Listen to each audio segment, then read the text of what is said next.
Thank you. Huh?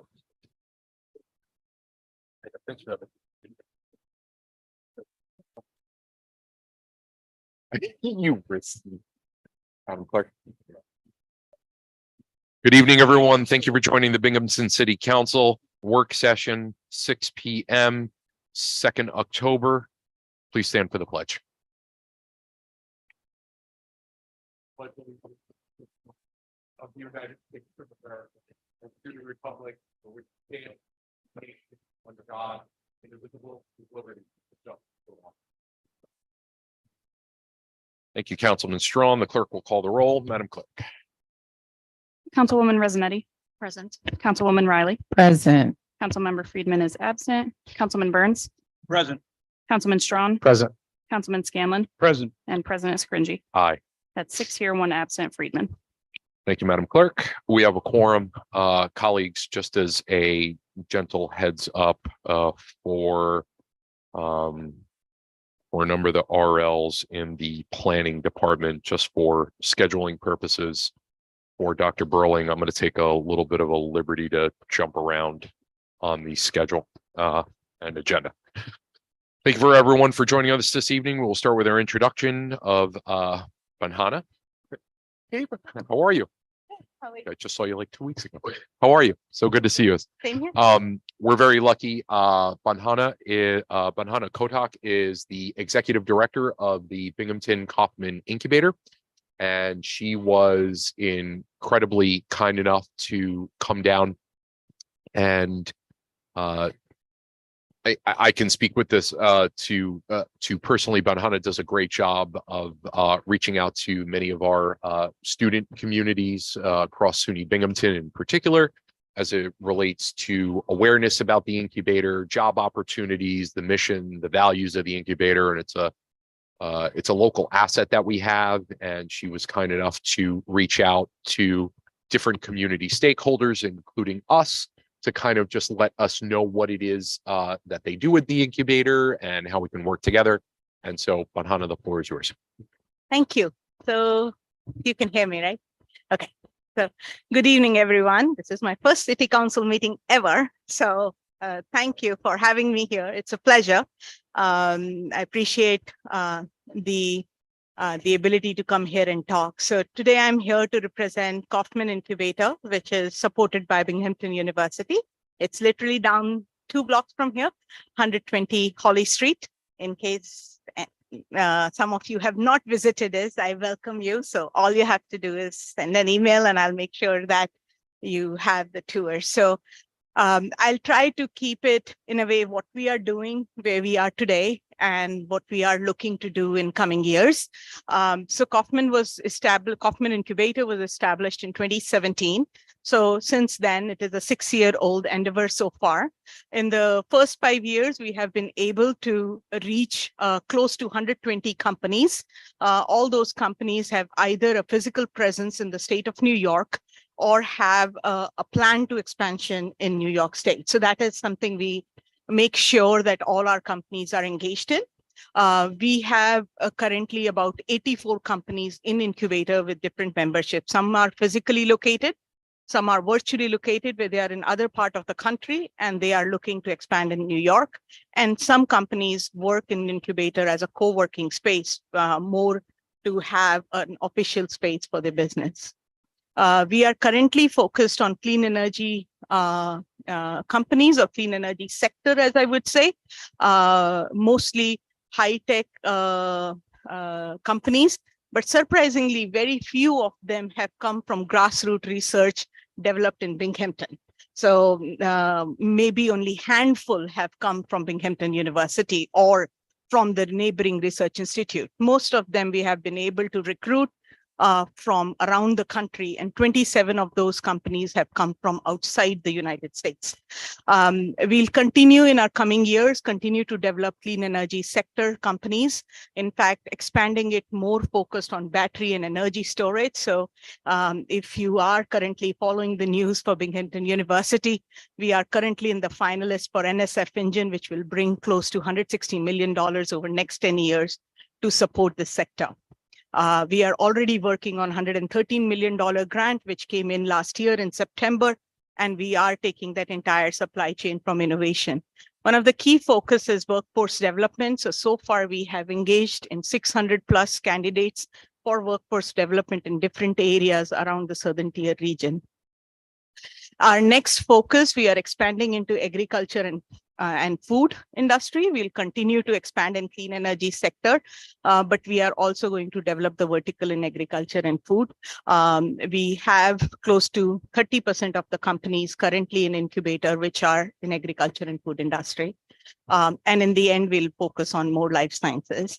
So I'm here to request you to continue to support the effort. Continue to see if you see any intersection in your districts, anywhere where you're looking for entrepreneurship assistance program, you're looking to support small businesses, please see us as your partner. And I would like to engage as much as I can in the community stakeholder. If you want me to come to your constituents and speak about why they should engage in entrepreneurial endeavor at any time of the day, I'll be there to engage and see how we could at a grassroots level develop this region to support entrepreneurial ecosystem in different areas.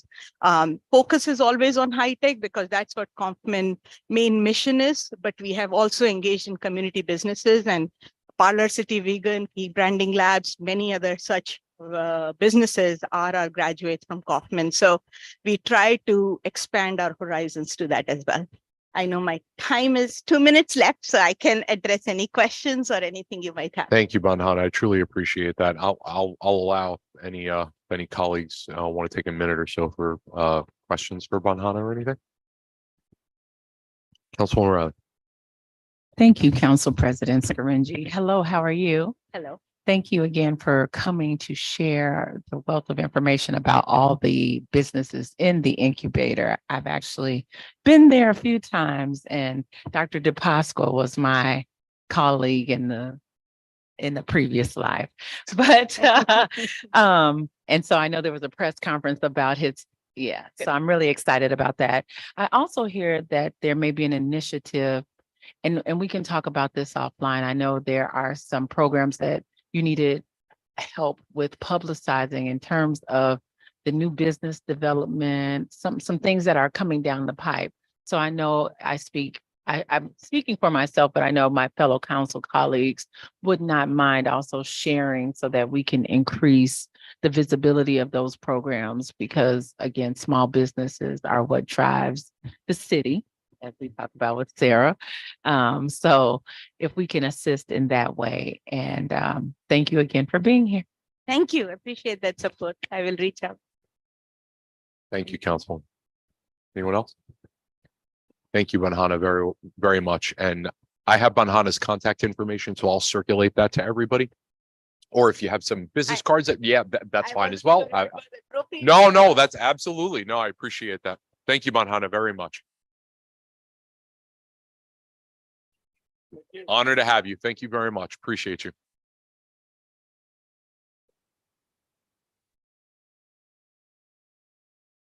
Thank you very much. This time, I'd like to have the fire chief join us for RL 23-204.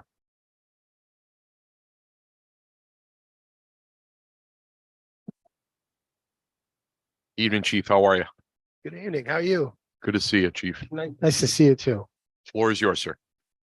Okay. So this is an ordinance to amend the 2023 general fund budget to increase fire department overtime by increasing overtime $250,000 and increase the interest line by $250,000. I'm not sure exactly the interest line, what the details are on that. That would be a question for the comptroller, but I believe it's a line that they have extra money in from interest they weren't able to have to pay this year. So Thank you, Chief. Council, question? Chief, Councilwoman Resident. thank you, Chief Garner. Just a quick question. So why all this overtime? I I mean, I know it's not unusual, but is there something that's Yeah, I mean, in recent years, we've decreased that budget line. Like last year, we were able to hire based on projected retirees using ARPA money. But it kind of catches up with us after a while. We've had quite a few injuries this year, and we've had a couple, lots of retirements and actually a couple resignations. So, we have to backfill those positions to keep the apparatus and the stations open.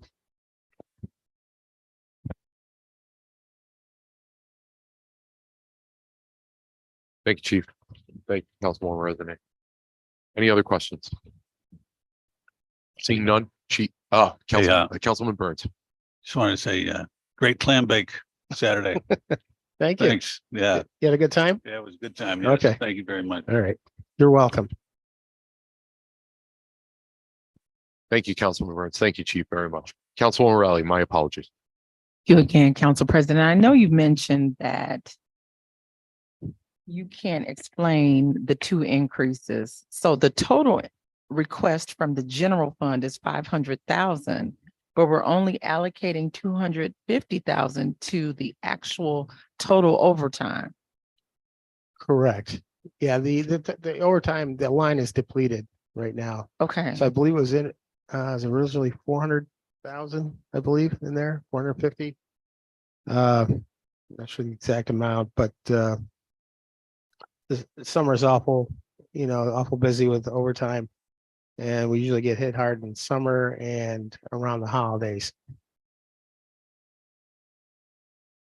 okay. And I think because we usually add to revenue and expense to budget to balance, right? Is that I'll save this for Chuck just to Okay, clarify, all right. because your need is the 250, not 500. Correct. Okay, thank you.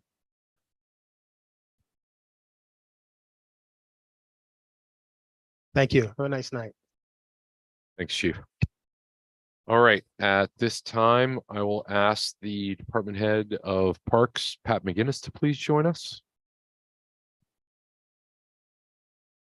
Evening, Pat. How are you, bro? Good. How is everyone? Good to see you. We have RL 23-206. Floor is yours. If you don't mind, I'll just do them both in one shot. 206 and 216 are both related. 206 is to budget transfer for an additional expense on the Conlin Field project. Once we got into the project, we realized that the backstop at the field is not going to last. The current backstop is not going to last as long as the new field, and the way it's going to be set up, we won't have a way to get at the backstop to remove it and replace it in 5 to 10 years. So we're requesting more money to just get it done now. The contractor is doing that portion at cost. The second part of it, 216, is it's not an actual increase of the bond. We just have to let the bonding company know that the project cost is increasing. So the price on the bond is still the same. We're not adding money to that borrowing. Got it. Thank you very much. And forgive me, Pat, were you doing 203 as well, or? Yes, if that's all right. I would. Yeah, no, I know you said you wanted to do them in bulk, please. Yeah, that'd be great. So council, we're moving to RL 23-203. 23-203 is resolution authorizing the mayor to enter an agreement with WRF Design to begin the restoration of the Ross Park carousel ride and horses. Thank you, Pat. All right, so again, as we're jumbling around here, so 23-206 is with respect to the expense. 216 is to communicate to the bond company for the park, that the overall project is increasing, but the bond is the same and not staying. And then 23-203 is in relation to Ross Park. Any questions or comments on any of that? Councilwoman Riley? Thank you, Council President. How are you, Pat? Good. How about you? Good, good. Last time we were together, I thought we were having a company assess the carousel and to determine if it needed to be rebuilt totally, the external portion. Correct. This is only the ride portion. Oh. So like the horses, the rounding boards, decking, scenery panels, all of that stuff, not the actual structure itself. Okay. So if we proceed with fixing the ride structure without repairing the protective building, we may risk damaging what we've repaired.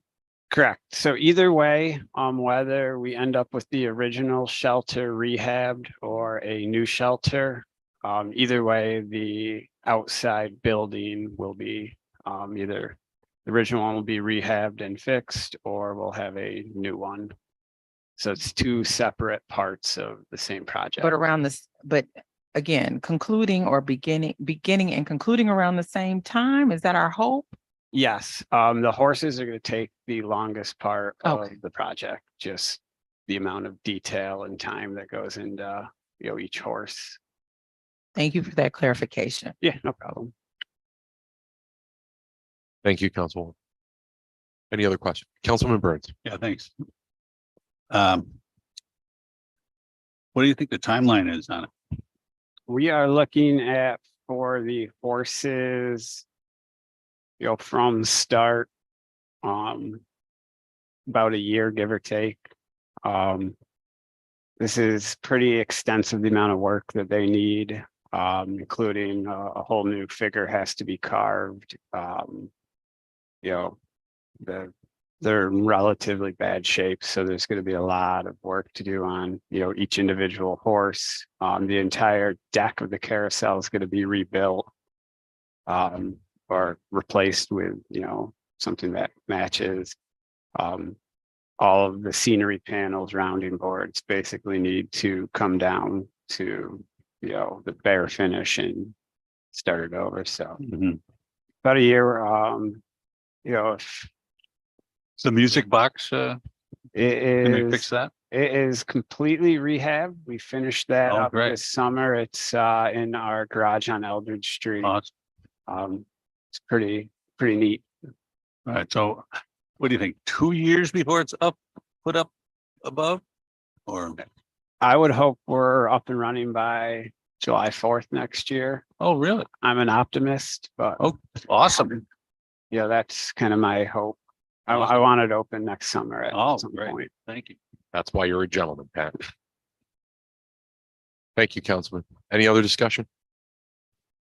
Seeing none, Pat, thank you very much. Thank you. Appreciate you.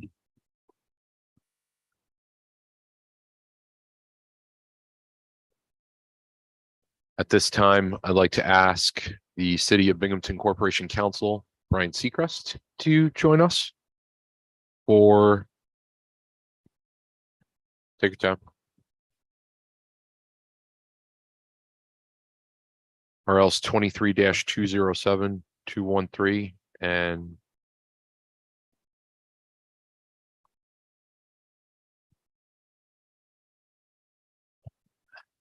think it was on and I turned it off. Sorry about that. 207. 207 is very similar to what the fire chief just presented.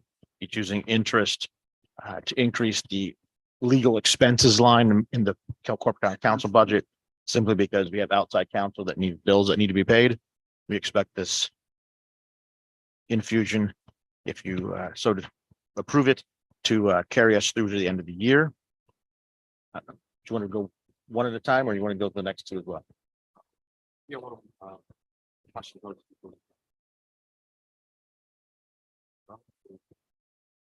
Okay, the next one, 213, we're asking for this to be expedited, is to enter into an agreement with the Rabbit Gresham Insurance and Bonding Agents to act as a broker of record for the city's property and liability insurance lines. The city's liability insurance is the deadline for renewal of many of our policies is quickly coming up. Over the last several months, Chuck, myself, members of my office, Lori, members of Chuck's office, purchasing agent, we have all had a number of meetings where we interviewed various candidates to be a broker for the city insurance lines. And through scoring, we whittled it down to this final not contested, I guess maybe that's not the way of looking at them, but the final proposal, Arabido Gresham Insurance and Bond Agency, they gave us some very novel ideas about how to insure. They also were very competent. And so we would recommend entering into a contract with them to be a broker for our various insurance lines, such as property, insuring the carousels, those types of things. The final 23-214 is a proposal for a sale of property.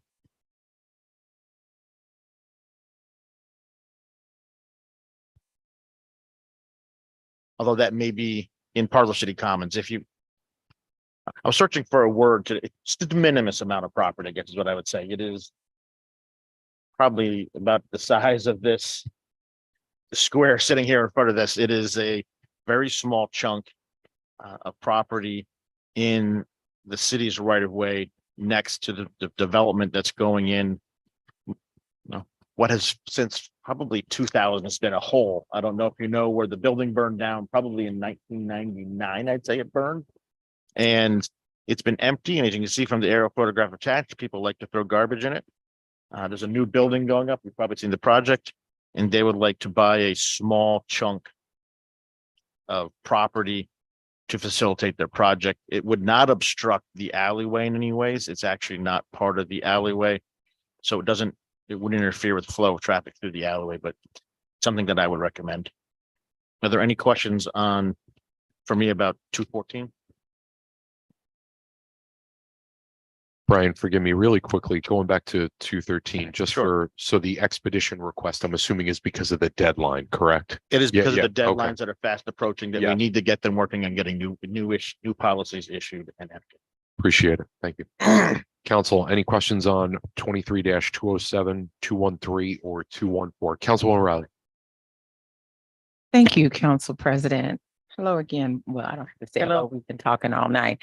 But Brian, I have a question. Based upon the picture, the first picture in our packet. Yep. It shows that the piece of property, the red lined property that is being sought by this developer is in front of the gated building. Yeah, you would. Yes. You could describe it as being in front of, but I think if you were to stand in the street, you'd actually say it was behind that building. Well, do they own this gated property that we're selling the land behind or in front of? No, I believe the gate that you see, the chain Well, link fence. let me describe the gate, not the chain link, Okay, but the wrought iron that's blocking the front door, the entrance, that oh, paved that, walkway. let me ask you this. Are you saying, do the people who are trying to purchase the portion in red own what's behind the black wrought iron fence? Correct. Is No, that- they do not. So they would like to purchase the entryway to another property. No, the entryway, if you look at the curb line that runs under the black fencing, you can sort of see where there's a curb cut. I would say it's probably 1.5 feet to the left in that photograph. There's a curb cut where the entranceway to that fence is. The black wrought iron fence has a fence. You can tell it because it has the two larger posts that go down into the ground rather than hanging above it. And that's where the gate is to get into that parcel.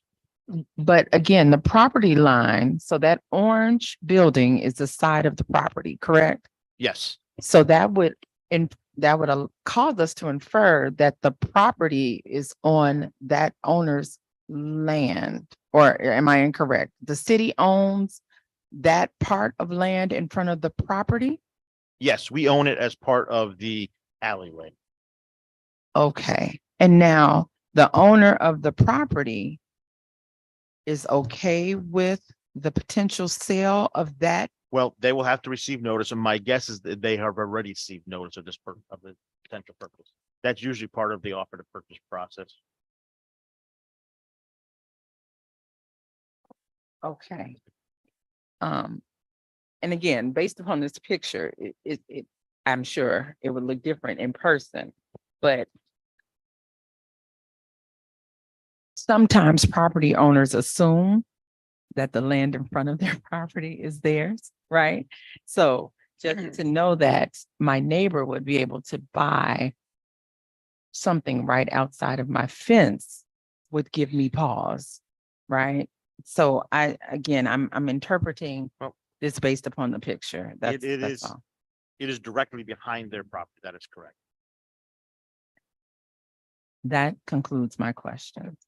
Thank you, Councilwoman. Councilman Burns. Yes, thank you, Mr. President. Um, Who is Confluence Properties LLC? Who are the people involved with that, you know? Oh, this is former Mayor David. The offer to purchase is signed by Richard David. I would assume that he is a member of Confluence. Yeah, it says applicant name Confluence Property to LO Richard C. David. On the offer to purchase, it's on page 17.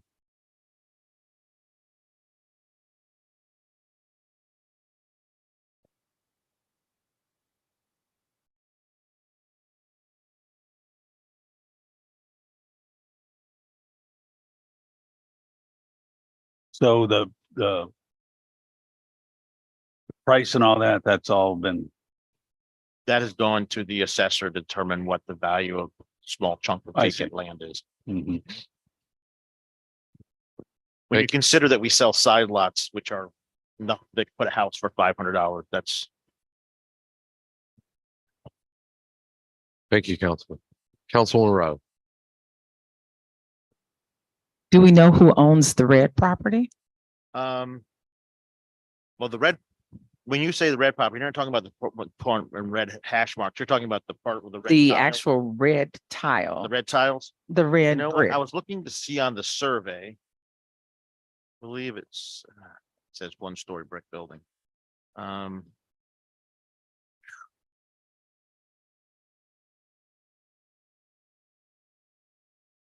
If you would like, I can get that for you. It is,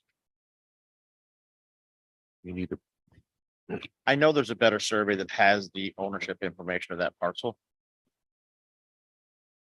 We're looking at it for Broome GIS right now. And just to clarify, that parking area then where the car It's is actually on, not a parking area. okay, That car should not be there. okay. But does that belong to the owner of the 1-story brick building No, as that's well? part of Commercial Alley. Okay. Again, with this, There is a better survey of this, which would show this. If you're looking at the car that has the car. Commercial Alley starts up here. And everything between these buildings coming down is Commercial Alley and it broadens out and goes all the way down to Palmer Street. This is all commercial, this is all city property running up to that.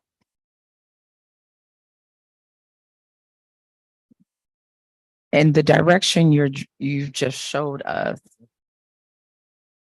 Again, first right of refusal should go to the property in closest proximity.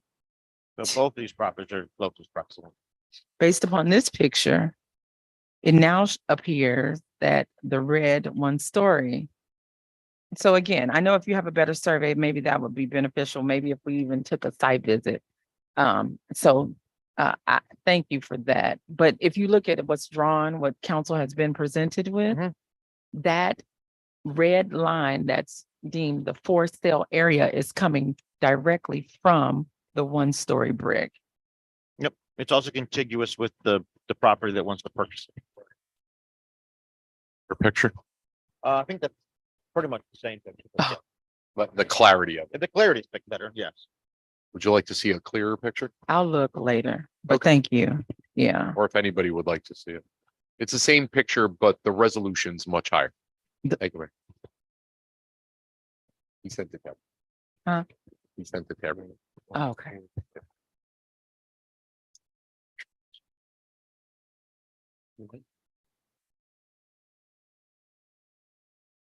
Any other discussion? Seeing none. Brian, thank you. Oh, Councilwoman Rob. So again, when we have the vacant lot properties that we sell, there are certain restrictions to what is done with said property. Yep. So are the same restrictions imposed with this sale, or is this person able to pave it and put their name in the sidewalk or whatever they'd like This to is do? not part of the side lot program, so I do not believe those restrictions would apply. There are no restrictions with this. Uh, So, Well, because it's not part of the same program. right, well, we know that it's not a side lot, but you made reference to the side lot program earlier, so I wanted to be certain. Yeah, you're right. You're right. I did make reference to side lot in terms of price. or Right. What the value. So there are no restrictions if this property is then sold to the Rich David who offered to purchase. That's correct. Okay, thank you. Thank you, Councilwoman. Council, any other discussion? Seeing none. Brian, thank you very much. This time, we'll ask the department head of Binghamton Water, Jeff Kruger, to please join us.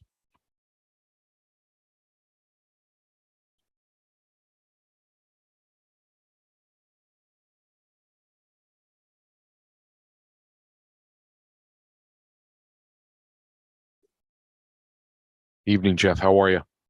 Good evening. Thank you for joining us. RL 23-209, the floor is yours, sir. This is in relation to the authorization to release funds for underwater screening services, PO coverage, PO overage amount. This job went through Board of Contract and Supply. It was a bid job. Once the job was complete, I received a second invoice that I was not prepared for.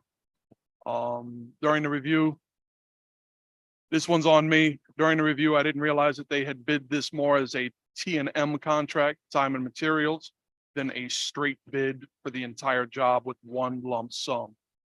You can find the way that I worded the original RFP when it went out, does give them the perfect A latitude. caveat. Yeah, they had latitude to jump onto a T&M based contract. When all was said and done, they asked for an extra 20,000 to cover their labor, travel, all the other expenses. They're an out-of-town company. The work was completed, satisfactory. But I am now out on a limb because the bid amount far exceeded the original $39,000 contract. They're asking for 2,000 in shipping and another 20,000 in labor and travel expenses. Jeff, if I can ask, I'll lead this discussion. In your professional opinion, was that additional work that was completed, was that necessary and sufficient for the project in its broader scale and scope? Yes, 20-year-old piece of equipment was completely refurbished. Thank you, Jeff. Council, any discussion? Seeing none. Jeff, thank you very much. Appreciate you. This time, I will ask the head of economic development, Sarah Close, to please join us regarding RL 23-210. Evening, Sarah. How are you? Good. Thank you for joining us for the budget earlier this evening as well. Thank you for all your hard work on that. No problem. Thanks so much for having me back. Floor is yours, ma'am. Okay, so I'm here to present RL 23-210 to authorize the BLDC to provide a revolving loan fund to Puerto Roja LLC for 59 Court Street. So this is Elise Willerton and her husband Philip, who own 205 Dry. This is their new venture. They are looking to open a Latin-inspired restaurant in the basement space of 59 Court Street, the old J. Michaels building. Elise put out a statement last week to the media announcing this in advance of the approval that the BLDC provided last week on Thursday, in advance of this proceeding as well. So I have the loan narrative here and I'm able to answer any questions. We don't share these publicly because it contains sensitive financial data, but the members of the BLDC have seen this, as well as our loan committee, which includes bankers who reviewed the strength of this loan. Generally, restaurant loans can be tricky. It's a very risky industry, but the numbers really demonstrate that Elise and her team do an excellent job. They've had incredible cash flow over the last year, as well as significant equity in the project. So it's a very, very strong loan for a very exciting project to allow Elise to grow her footprint downtown and add another high-end offering to our restaurant scene. So happy to take any questions. Thank you, Sarah, very much. I think it's an important note as you pointed out that they have significant equity in the project as well. So that's great. So thank you for pointing that out. Yeah. Council, any discussion regarding 23-210?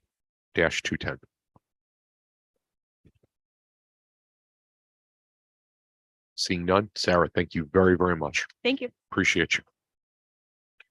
This time, I would like to ask the Binghamton City Engineer, Ron Lake, to join us.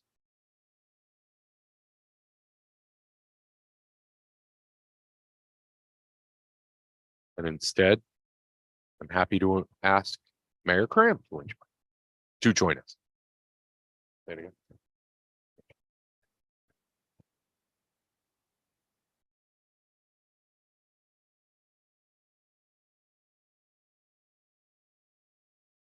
Evening, Mayor. How are you?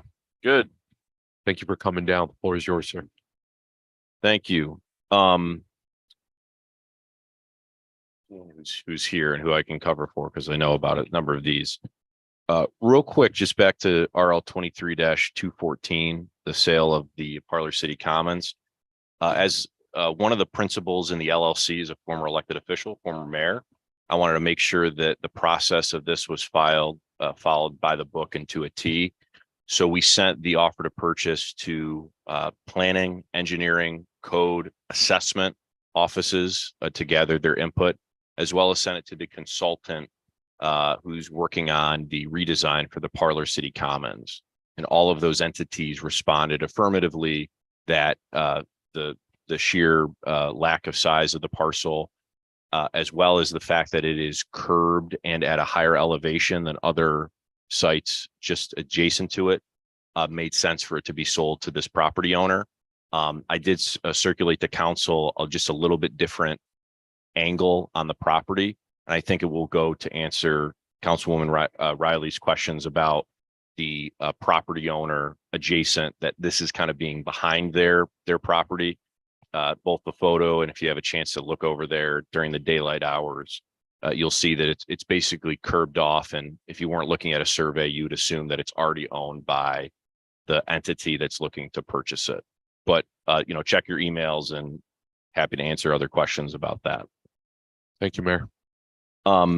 So from RL 23-211 really until RL 23-219, I have to do with the package of RL shifting the Water Street parking garage project from the Pike United joint venture with Water Street Development Corporation, and bringing the project back to the city of Binghamton. The mixed use nature of the project as originally presented can't move forward at this time. And so the city will bid out the completion of the work on the parking garage through our standard public bidding process for the parking garage design alone. The current contractor will finish out work to a natural completion point that allows us to continue the work. Essentially, the city will construct the parking garage as designed, with the ability to add housing at a future point without the millions of dollars in podium costs that was required as part of the Pike United joint venture. Building this garage and continuing down this path means a couple things, as I've noted at council. We can take advantage of more competitive interest rates by having it as a public general obligation bond. The city will continue to fulfill our commitment to Boscov's, who we're working with on a long-term lease for downtown, as well as the number of different small businesses and event spaces that rely on the parking. And the fact that not Water Street Development, but city council and really the city proper would be the entity to approve any leases, airspace, types of housing construction in the future. So following the school board vote several months ago now, we worked with a number of different attorneys specializing in procurement, New York State procurement, bond counsel, as well as construction law to, help sort of look at what we could do. We looked at many different options, but frankly, none of those met my expectations for what it could cost the city ultimately, the hoops that would have to be gone through, or the timeline that would have to be gone through. So we're at this point, and there are a number of resolutions that need to be approved to allow for this process to take place. And I will take them not in order here of what's on the RL, but I think it's basically in this order. But as I see it, as the logical steps as part of this project. Mayor, First, go ahead. My apologies, forgive me. So just as we're moving forward, so are you concentrating 217 through 221 right now? As it relates to the ones regarding what you were just speaking of? Yes, I believe 211 has to do with this as well. 211, yes, my apologies. Okay. Feel free to take the liberty, Mayor, to go in a logical order that you. And I will list the RLs as I speak about them. So thank you, Mayor. First, just to set the stage, on this past Friday, Water Street Development Corporation passed a resolution allowing essentially the contract to be terminated with Pike United joint venture. That doesn't have to do with City Council, but that's just an information point. The first is RL 23-217. This would be a resolution rescinding the city's guarantee of the Water Street Development Corp debt payments. Logical that if there's not a development corporation in a project under that banner, the city would no longer guarantee the debt if it's not happening with that development corporation. Second is 23-218, which is a new bond ordinance for the construction of the Water Street parking garage. Pretty straightforward here. We have the design, we have the estimate, and this is the bond ordinance to pay for the garage. It's inclusive of all total project costs.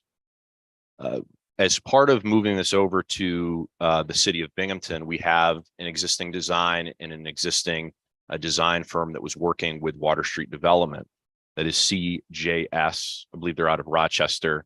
This is the firm that designed the parking garage, and the city would have to hire them to provide final design services and bid preparation services. This is the loan RL that we're requesting to be expedited. As you can imagine, they have some work to do, and having that expedited allows us to keep on a relatively similar timeline on the garage construction and get that out to bid. Of course, out to bid means for several weeks, it will have to be on the street with no activity happening with that bid. RL 23-211 is simply the funding mechanism and budget amendment that allows us to pay for those services. And these services only include what's absolutely necessary prior to the issuance of the bond ordinance, and construction inspection, et cetera, will be handled down the road through those costs. RL 23-219, as part of this design, there was a single source concrete precast supplier called Unistress. They are the firm that did the Tappan Zee or Mario M. Cuomo Bridge precast construction, as well as working on the Micron project in Syracuse. Their precast concrete was also used at the 7 Hawley Street garage and formed the basis for the design of Water Street Garage.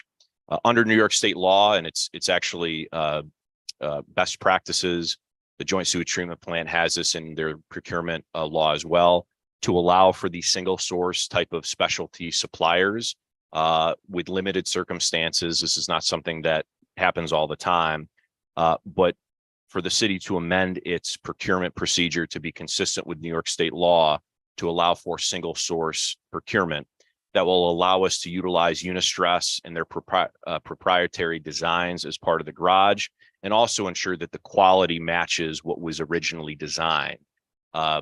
The best way I can explain it is that if you designed a house with a specific type of lumber, you need to make sure that that specific type of lumber is used when you construct the garage. We worked with an attorney, Robert Gatch, who's a statewide expert in procurement, to update our procurement policy to allow for this, which is consistent with other municipalities. And as I mentioned, the joint sewage treatment plant also does that.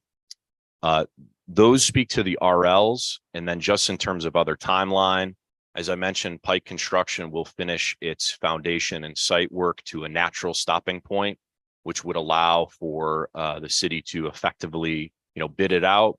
CJS Architects would finalize those bid documents. We'd go out to bid, and the city would award the construction contract, the remainder of the work, to the lowest responsible bidder on the job.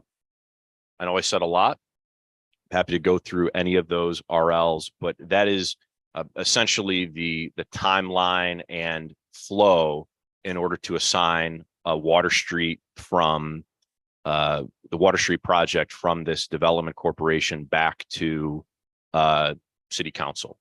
I think that through a lot of different iterations and seeing what we could do to salvage the project, as I mentioned before, we looked at a lot of different options, but to me, this is the cleanest, most straightforward way to do this in the most efficient way. As I said in my communication with council to members that were excited about this opportunity for a mixed use housing and construction, it still leaves the ability for housing down the road through an RFP process, through opening it up on the street and seeing what the market has to offer. Hopefully in an era where interest rates are not what they are, affecting new construction. And I'll say just the same for members of council who may have voted no on aspects of the project or were skeptical about the structure. This new structure will mean that this body will ultimately have to say yes to any housing development that happens on top of the garage, if they want the housing development to happen at all. Right now, that rested with a Water Street development. So with that, happy to start the conversation and answer any questions. Thank you, Mayor, for the explanation and for the further explanation on the expedition request. Council, as it relates to the RLs that the mayor spoke about, so again, just in agenda review, I know the mayor went through more of an ordinal review or a chronological one. So we're talking about 211, 217, 218, 212, 219, and 220. Are there any questions, comments, or discussion? Probably not 220 as part of that. Not 220. My apologies. Take back. Yeah, 220 sewer fund. I'm sorry. 211, 212, 217, 218, and 219. My apologies. That's correct. Any discussion? Councilwoman Rowd. You, Council President. Hello, Mayor Crum. How are you? Good. So I do have clarifying questions. You mentioned in the resolution that, again, that the Water Street Development Corp. is now giving the primary oversight back to council and the mayor, correct, for any future developments to this building? This project will become a City of Binghamton building. So it will not be owned by a special entity. It will be a city structure.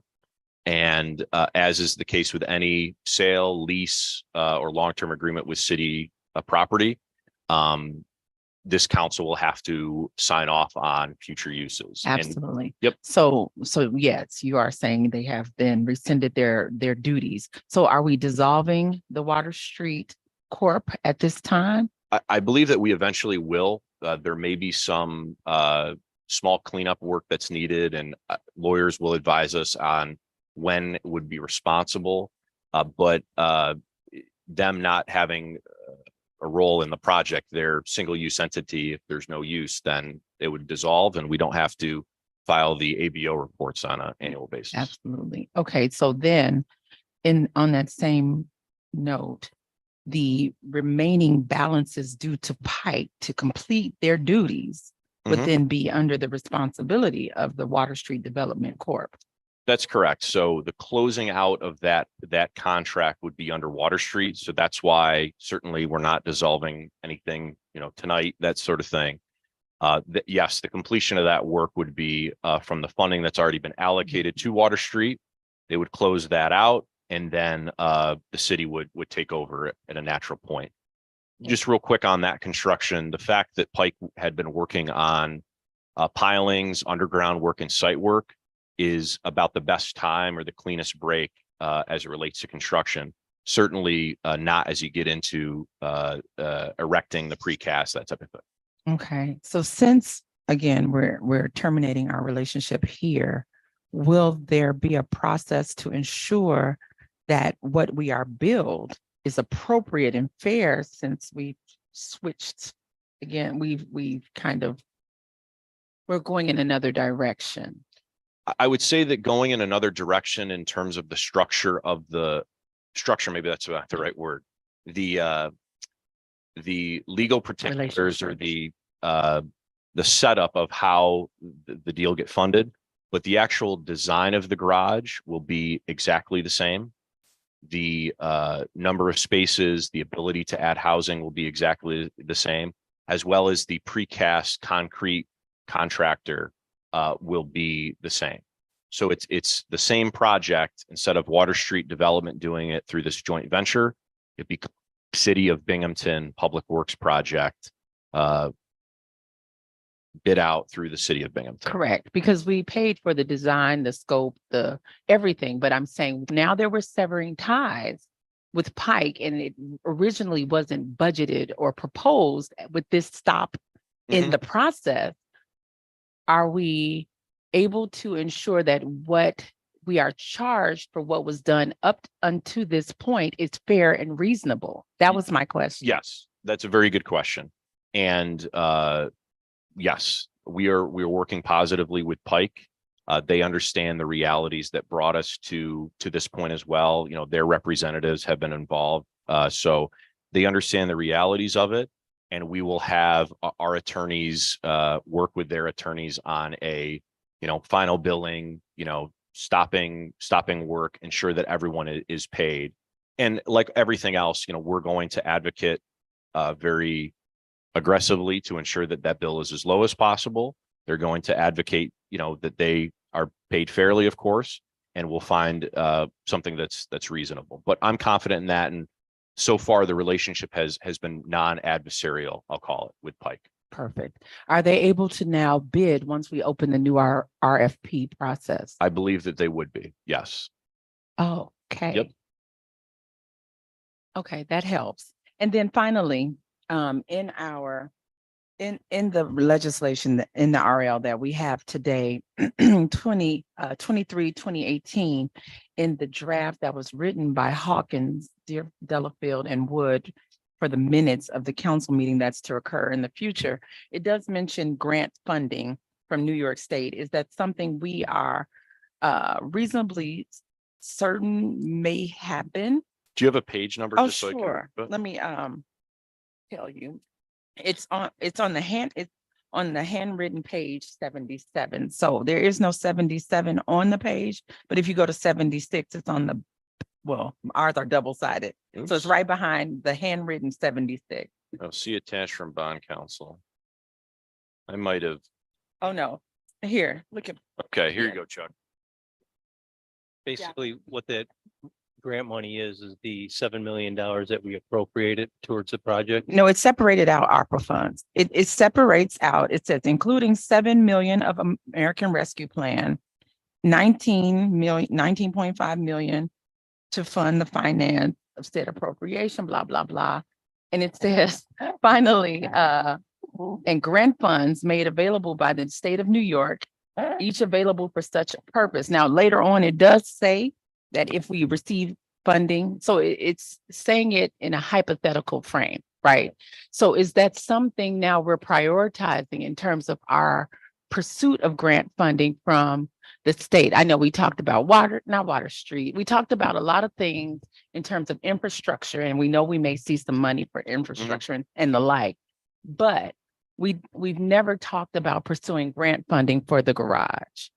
Is that something that's on the horizon and you have some feelers out that it's likely that we will get a lot of money or some money from the state to support this garage project?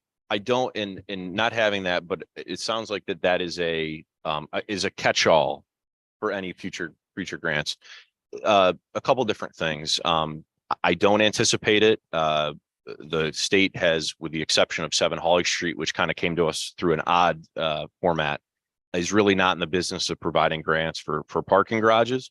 And in fact, Empire State Development does also not provide grants for housing, believe it or not. It has to be some sort of mixed use in order to qualify. So I don't have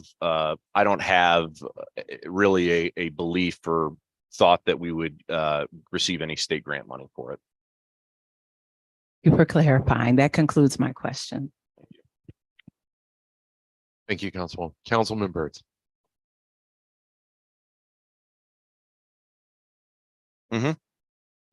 Yeah, thank you. Mayor, what the podium, how much do we save on not building the podium now? And do we, when we get housing, I guess we then would have to put the podium in? Well, the we who pays for it is, I think, the operating question. We had, under the previous agreement, the private entity responsible for building that podium. It was never going to be a cost just from the city. Oh, okay. And any future work, it would be my intent to have whomever is looking to build housing on top in the future, take care of that podium cost. Okay, thank you. Thank you, Councilman. Council, any other discussion based on 211, 212, 217, 218, 219 in relation to Water Street?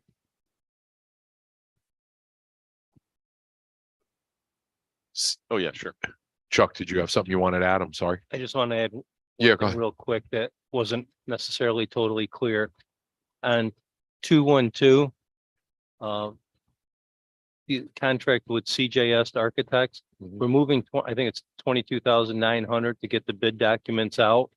And the contract says not to exceed 125,000. What I want to make sure that everyone's aware, we can do this 2 ways, that you give us the authority that if you approve the bond ordinance and at the next work session or business meeting, that we can enter into the remaining portion of that contract, or do we need to come back and do another addition to that? Like the expedite. Chuck, you're speaking about 212, correct? Yes. Yeah, that's what I thought. So basically, the 212 is a not to exceed $125,000. Right. 22.9 is to get the bid documents out. We're not going to go any further than that Right. until the bond ordinance is passed. Right. We don't have the cash to do it. So not only is there a stopgap there, but as it relates to 212, it's an authorization for the mayor to move forward with it, which is pretty standard as it relates to things Yes. like this. Yeah. Council, any discussion on that? Thank you, Chuck. Mayor, I know you had mentioned, was there another particular RL that you were, forgive me? Okay. Yeah. Yeah, I think.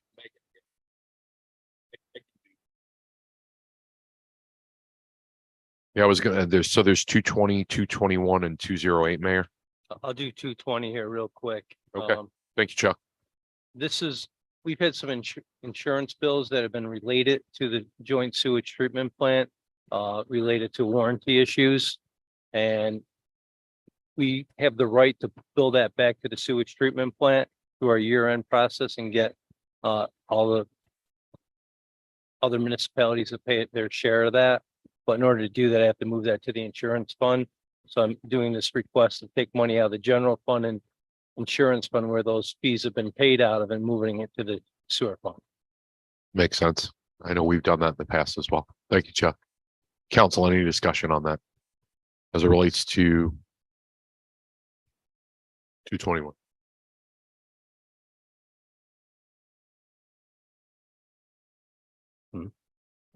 Yeah. Seeing none, thank you very much. And 221 is to amend the 23 general fund budget for fire department. In their contract, there was a section of it that I missed in the budgeting process, and we need to put $39,000 away each year for tier 6 firefighters. And this is moving 70, I think it's 78,000, 39,000 for 2 years into that account. Council discussion.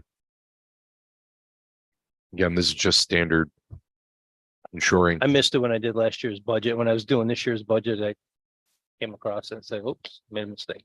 In a $100 million budget, that's likely to happen at very small levels. Yeah. Councilwoman Riley? No, my apologies. Go ahead, Mayor or Chuck, 23-208, please. Oh, sure. This is authorizing the sale of some vacant properties that the city owns near Liberty and Munsell Street to Greater Opportunities for Broome. They're seeking to build some units on the proposed properties, as well as do some units on properties that they currently own. And the Liberty Street properties meet their setback requirements as part of the project. So this is a sale of currently vacant property to Greater Opportunities to facilitate affordable housing project. Thank you, Mayor. Any questions in relation to 208? Seeing none, Mayor, thank you very much. Okay, thank you. Appreciate it. Sure, I'm organized here. Sure, of course. Oh, sorry. Councilwoman Riley or Chuck, did you want to add something first? Councilman Riley asked me a question over there. Sure, go ahead, that I- please. No, I'll try to rephrase it for you. She asked me about why are we using an interest line? And what that is, it's not an interest expense line, it's an interest revenue line. This year, we've received over $1 million in interest revenue that we didn't anticipate. I think we budgeted about $200,000. So when you saw like the fire department come down here, and there's been a few others today, I think Brian was one. We're using extra revenue dollars that we receive to pay for some of these items. Thank you for Councilwoman Riley. clarifying that. And so can you tell us, again, you estimated in our budget, we estimated about how much, and we have how much of an overage in Right that now, interest line? We budgeted, I think it was $200,000. Right now, we're at 1.2 million. Okay, okay. 1.2 million in an interest line. Yes. And in 2024 budget, we budgeted 1.1. You just don't know what's going to happen with interest rates. Like when I'm looking out at treasury bonds, after 4 months, they drop off. Mhm. Okay, so it's like rolling the dice a little bit. Part of this is due to money that we've had associated with ARPA money that's going to be dropping down in the amount of money we have to invest. So there's a lot of different reasons for it. Well, Okay, so we may see several RLs coming forth. hopefully not Asking- many more. Oh. Hopefully we don't have too many more big expenses. Okay, but just from what discussions have been had, based upon some things that we've not seen yet, like even, I hate to pull him out since he's here, Pat said we may see some things coming. He's still in the room. But this would be an opportune line to use for expenses like chlorine that Yeah. we didn't foresee. Example, using Pat, we're using it for the $48,000 for the additional finishing up a common field. Right. Yes. Right. So, okay, so we may see it Yes. a lot. Okay. And that concludes my questions about the interest lines. That I whispered along as you were passing out. But I do want to go back to 23-208, which was the mayor's presentation on behalf of Deputy Mayor Hyman. Our paperwork is cut off, but it does say, I believe, that the sale to Greater Opportunities is to serve families up to 80% AMI. Is that correct? Because it's cut off.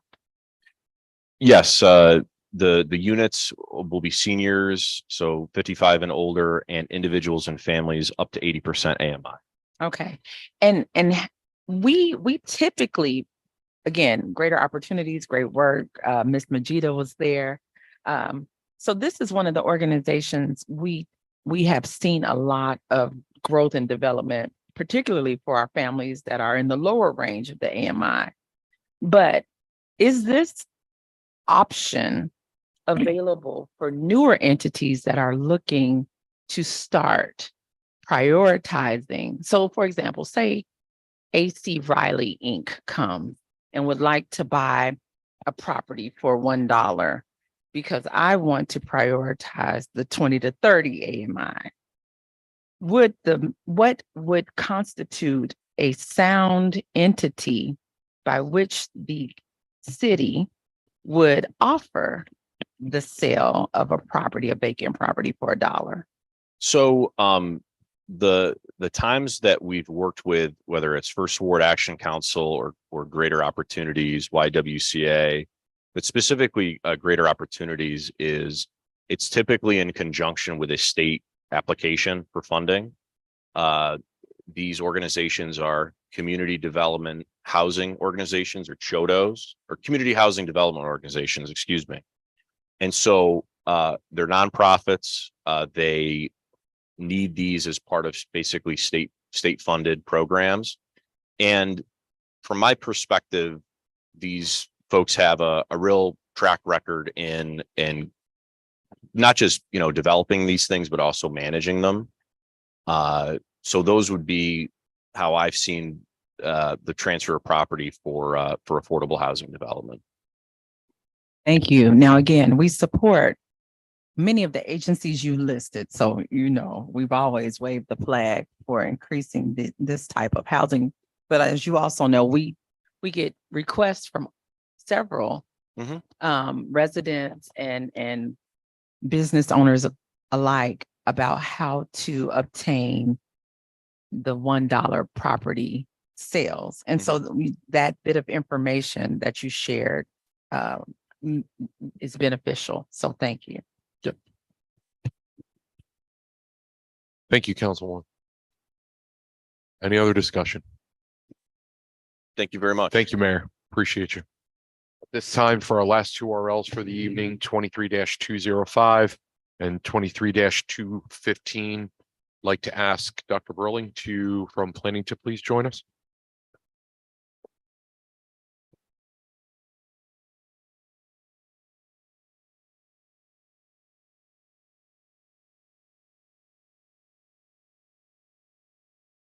Evening, Juliet. How are you? Thank you so much for joining us. Appreciate you.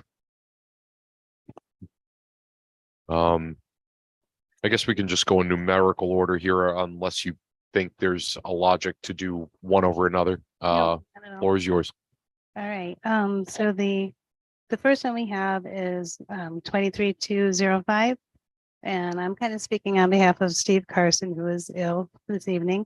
And we're asking for, authority approval for the mayor to authorize and enter into the agreements with the contracts for different agencies of the HUD funding for fiscal year 49. And I believe those contracts were brought to you previously. I do have a list of them. Nothing has changed in them. We just now want to be able to offer the contracts. Juliet, forgive me.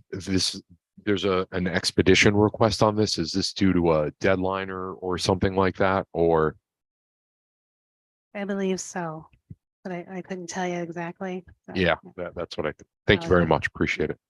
Council discussion on 205. Oh, a timeliness issue, maybe.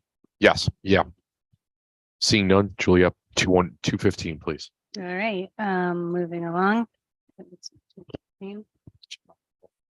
Okay, in our zoning, in our chapter 410, we have within the zoning board of appeals description an ability to have an alternate member on the board. In the instance of recusal, the other two commissions, planning commission and the city on architecture and urban design, we do not have that provision. So I'm asking for it to be amended and added into chapter 18 in two different sections that will allow us to appoint an alternate member to step in solely in the case of a recusal. so that we can keep projects moving and not have to table them for lack of quorum. Julia, forgive me, which boards and or commissions have that ability already? Zoning Board of Appeals. So the ZBA already has that. So this is just a natural extension to the others. Okay, Pretty much verbatim from there, inserting into things. no, that makes sense. Okay. Into the other board and commissions respective bylaws and Correct. things like that. Got it. Correct, yep. Thank you very much. Mhm. Council discussion. Excellent. Seeing none. Juliet, thank you very much. You're more than welcome if you'd like. So I'm just going to find these out. All right, really quickly, just to get, so I just want to get a logistical thing out of the way.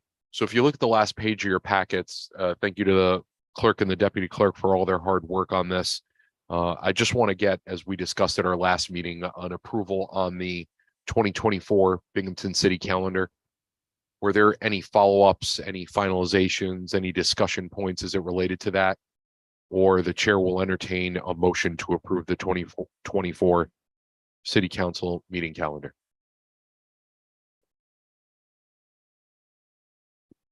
I'd make a motion to approve the 2024 City Council calendar as shown here on page 90. Do I have a second? Motioned by Councilman Strawn, seconded by Councilwoman Rezanetti. The approval of the City of Binghamton City Council meeting calendar for the next calendar year and or fiscal year, as they are the same, only requires a voice vote. All those in favor, please signify yes with the word aye. Aye. All those opposed, nay. In the opinion of the chair, the ayes have it, and the 2024 Binghamton City Council meeting calendar has been motioned, seconded, and approved. Thank you for that. I know we're moving along here on time, but believe it or not, by schedule, I'm just going to throw this out there right now before I get into the last discussion point of the night prior to pending legislation. I want to, because we've been moving pretty efficiently, I'm going to put out there as a function of time as it relates to the budget. I'm going to suggest to my colleagues, and I've already checked with both city clerk's office as well as Corp Counsel. I'm going to suggest that we hang back at the conclusion of this meeting for probably what should amount to no more than 5 minutes to get both sections of Corporation Counsel's portion of the budget completed and done, so we don't have to backlog it later. I don't want to speak for anybody else, but I've reviewed it and it's pretty standardized. But obviously, if you have any questions or comments or concerns, I want you to bring those forward. Councilwoman Riley. Thank you, Council President. Again, I don't mind staying, but we concluded a meeting. And so if anyone was watching for the budget, they were under the assumption we would resume the budget functions at the next scheduled time. So I'm not, again, and this could, we can do the Robert's Rules of Orders thing, but we are to make notice if we are going back into a budget meeting. Yes, you're 100% correct. So by Robert's rules, because we did meet the opens meeting law for the 24 hours to the press, we can actually do that. So what we would do is we would actually adjourn the work session. We'd go for a 1-minute pause so there can be a stop and then a new on the YouTube live webcasting. And then we would start again, because remember, it's already on the agenda. So we're not adding anything substantive extra. Anything that's in the Corp Counsel's portion of the budget has already met the meeting requirements for the posting of today. So it's only a continuation of the same thing. Councilwoman Riley. Right, but we are amending it because Chris is not here to conclude his portion because he was asked to come back. No, Councilwoman Riley, only with respect to the Corporation Counsel portion. Right, but again, we concluded the meeting. We closed that active meeting. So it's no longer, this agenda is dead. No, so it's not dead. So if you actually read the bylaws as it relates to, technically speaking, the budget meeting of the Binghamton City Council review is actually one big, Continuous, it's a right. continual So we one shouldn't big. be taking a motion to conclude then. Oh, yes. Yeah. Okay. At least by the bylaws. All But yes, right. you're right. Yeah, the finance chair did leave. He's gone. So in terms of requirements like that, we're good. But Okay. I appreciate you mentioning that though. You look like you still have something else, Councilwoman Riley. We could do Robert's rules later, but if the meeting is continuous, then we shouldn't adjourn. Do you get what I'm saying? No, because technically adjournment. Okay, we'll talk about it. Yeah. another day. It's a technicality between adjournment and postponement, but a short-term postponement under Robert's rules falls under a motion to adjourn. If it was stated as such. It's inherent. Okay. Any other discussion? But thank you for that.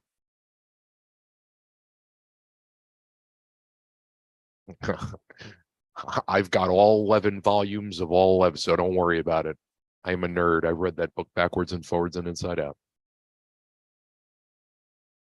Any questions or comments? All right.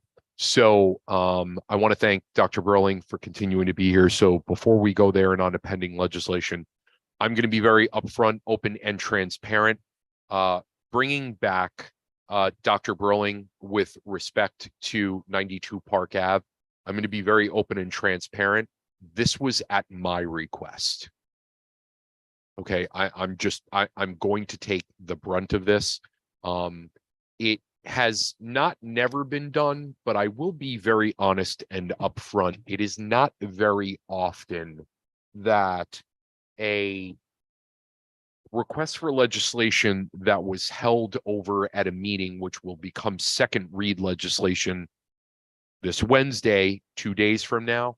The sale of property in the city of Binghamton is such a rarity with respect to its importance, its impact on the taxpayer, fiduciary duties, etc. There's a particular reason why, both from a legal and even from a principled perspective, this is something that does not require a simple majority, but a supermajority of 6 votes out of 7.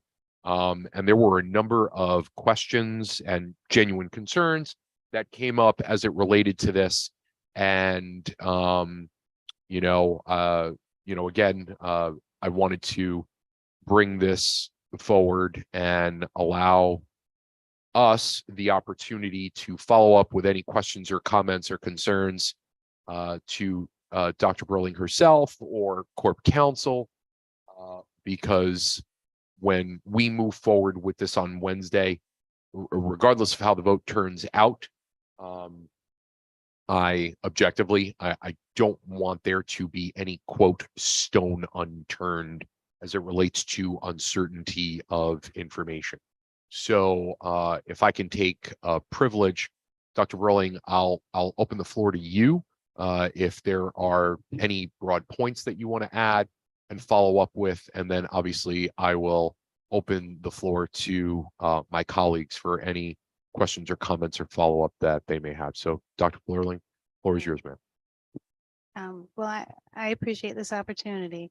I did want to explain a little more in detail. The source of the funding for this project was from the city's RISE program. We had a certain amount of money set aside to renovate and return properties back into active use. The residential properties were targeted towards individuals. We also had this one commercial property, which required an awful lot of money to bring it back into current use. It's residential on the top, currently unfinished in the bottom. The intended use on the bottom was for retail. We have already put in, I'd have to say 110,000 into restoring the property. It's a historic property that we felt it was in a good location, and I don't know. We really wanted to bring it back into use rather than having it demolished. It was salvageable. To complete the first floor would take an estimated $30,000 to $50,000 additional funds, probably more, depending on the intended use of that property. I do have the funds in the grant. I could put that money in. We would not be able to sell it for much more than probably what we're asking now. We haven't set an asking price. The price has been determined by those who are interested in it. If we were to put additional funds into this, we would have to then ask 75,000 or more. The interest in this property has been so low that I'm afraid we would not recover those funds. But if that's something, and that would absolutely put it out of the range of low moderate income individual to purchase.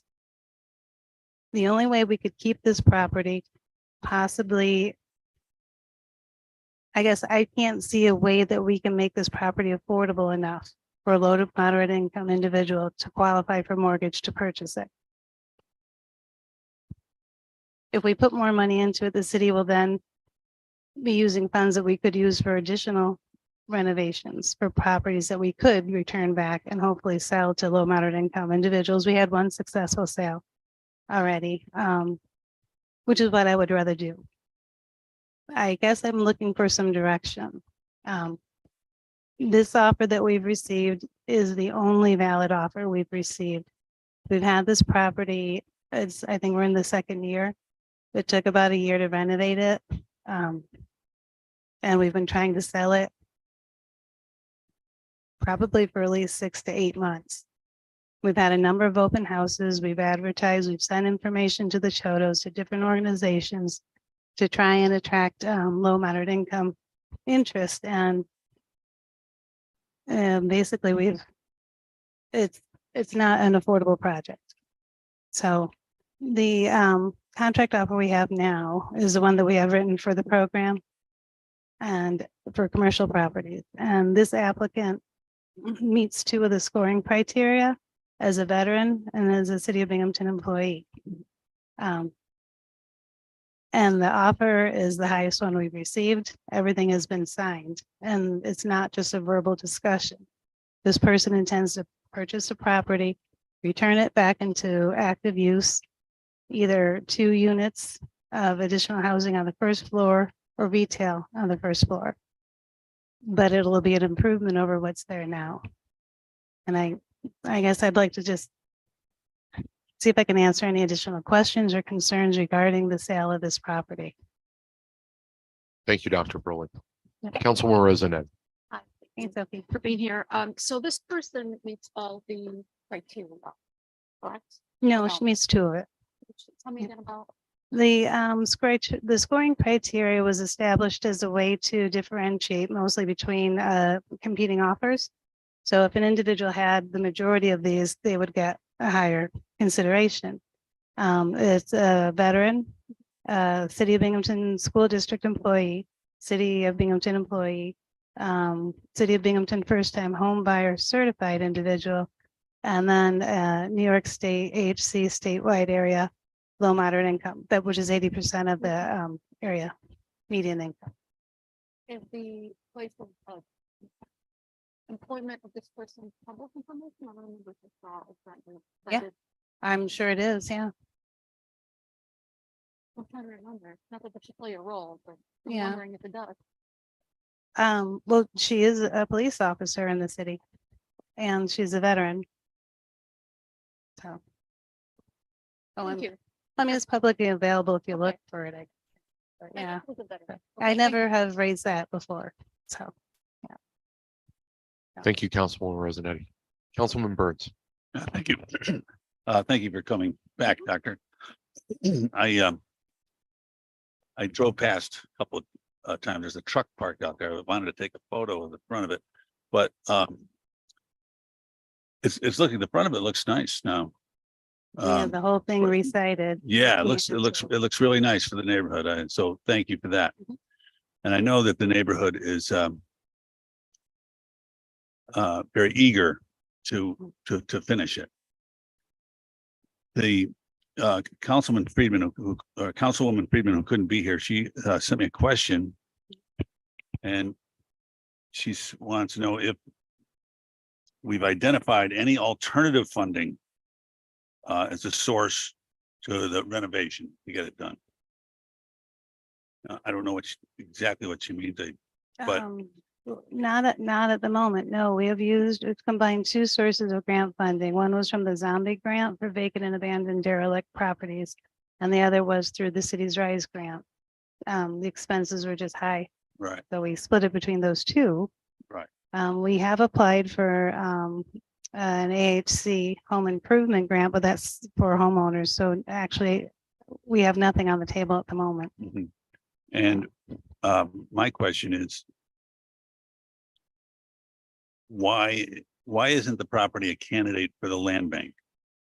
Well, it is. I mean, It we is. could give it to them. Oh. But then we would be out the money we put in. The 55,000 that we could earn from the sale goes back into that grant line. Oh, we wouldn't, they would, when if they sell it, they wouldn't give us the money back again. I don't know. No. Because they have to put money in to fix it. We could work, I haven't, I'm okay, but thank you. Thank you, Councilman. Thank Councilwoman you. Riley. Thank you for that, giving me the mic and sharing your time.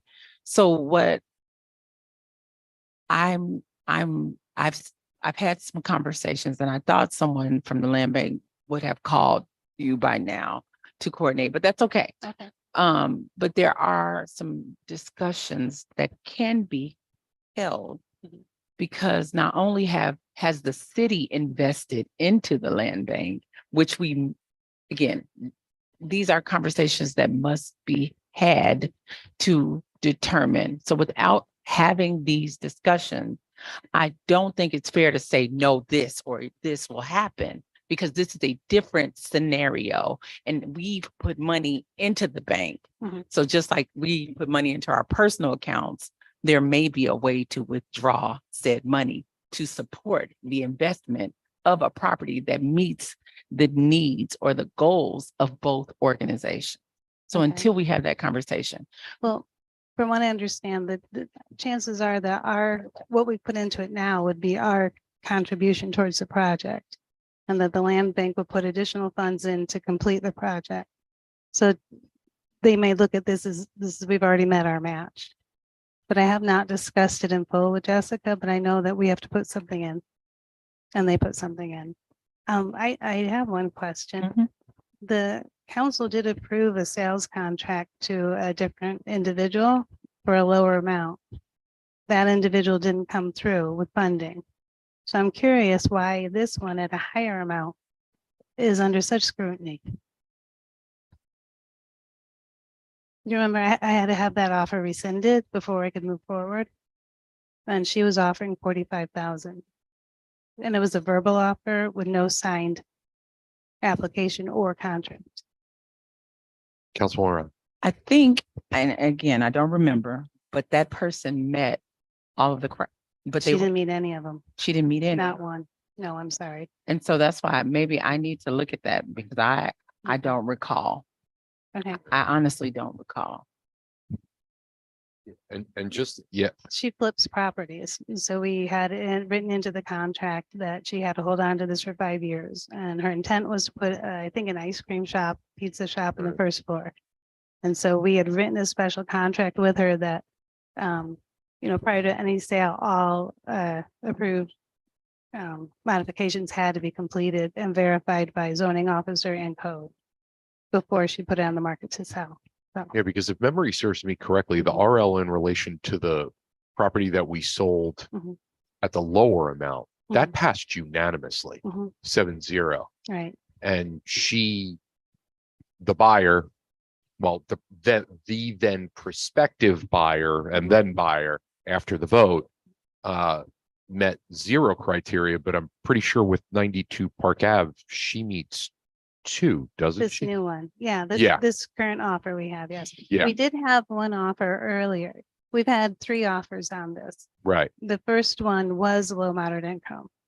And she gave us an offer for 65,000, signed it, and then we could not contact her. And we sent certified mail, email, phone calls, and nothing.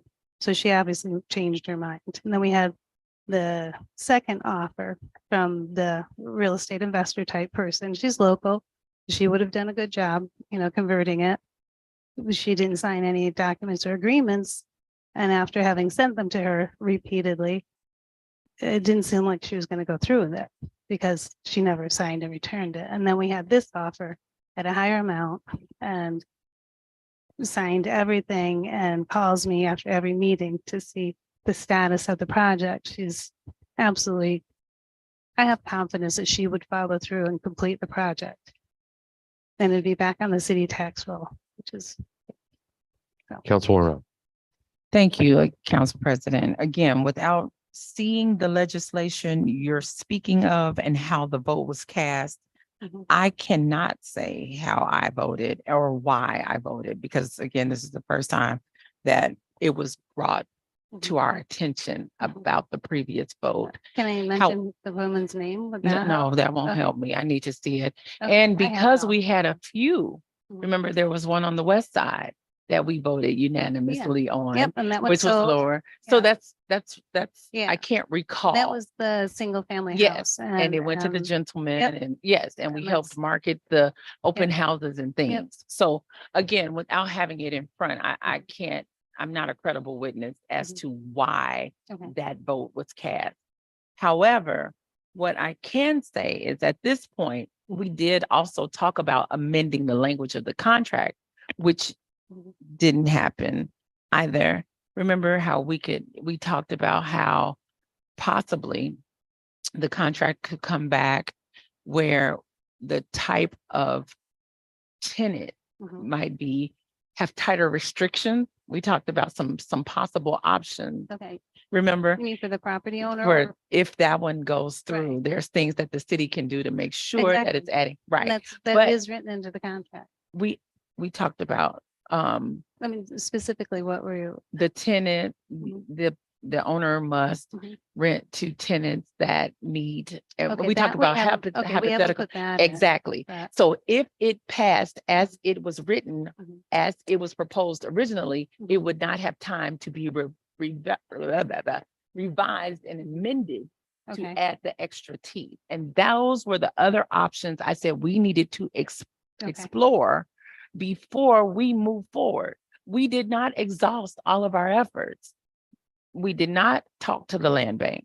We did not talk about what other language could be in there to ensure that our unhoused have housing based upon the city's RISE grant. And we did talk about that in council, but when we came to the vote, it hadn't been amended. So those are things we can do, but not as it was proposed the night of the vote.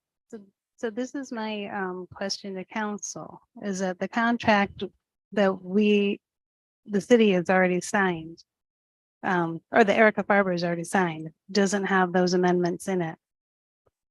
Can we modify? Can we change the terms of the contract at this point?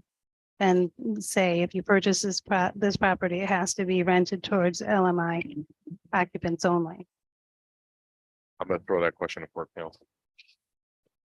So that's not what she On understood. second read. On second read, I don't believe it can be. So we can't modify the existing contract. No. But it also, I believe it looked up and found the legislation. Yeah, so I was just gonna say, so it was. So the reason why you don't remember, so I was technically correct, so it did pass unanimously. You were absent that day. That's why. But you would have remembered it from the work session that it came up. Obviously, you weren't here that business meeting.